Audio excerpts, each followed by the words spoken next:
सकरण press club पारां बाबा सहाफ़त मरहूम काज़ी अल्लाह वारा मेमन जी 49 वर्सी सकरण प्रेस क्लब में मल्हाई वई, जिते सिंध जे नाले वारे तारीख़दान माणक मल्हा, सीनियर सियासतदान हाजी अली नवाज़ चांडियो, सिंध जे ॾाहे आफ्ताब अहमद चांडियो ऐं सहाफ़त जे अहम किरदार ज़ुल्फ़िकार अली ख़ासि अली अलॻि अलॻि ॻाल्हाईंदे चयो त काज़ी अल्लाह वारा मेमण हिकु किरदार जो नालो आहे।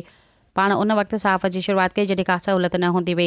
सहाफ़त में रुकावटूं बि हूंदियूं हुयूं, पर उन जे बावजूदि काज़ी अल्लाह वारा मेमण पंहिंजो अहिड़ो किरदारु अदा कयो जेको अॼु 49 साल गुज़रण बावजूदि खेसि यादि कयो पियो वञे।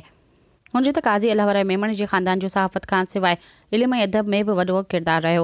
साईं JM सईद बि हिन ख़ानदान जो शागिर्दु रहियो आहे। संदसि ख़ानदान जा अख़बारी दुनिया सां वॾा वफ़ा जा 70 साल थी चुका आहिनि, जंहिंमें सदन 3 पीढ़ी कमु करे रही आहे। असीं सदन साफ़ सुथरी किरदार ते खेनि जस पेश कयूं था।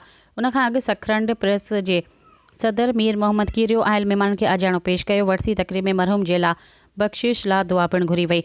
आख़िर में मरहूम काज़ी अल्लाह वारा मेमण जे फ़र्ज़ंद काज़ी परवेज़ मेमण आयल महिमाननि जो शुक्रिया अदा कयो।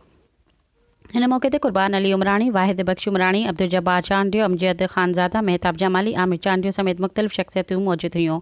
सब्सक्राइब कयो अवामी न्यूज़ HD खे ऐं ताज़ा तरीन ख़बरुनि लाइ ॾिसंदा रहो अवामी न्यूज़ HD।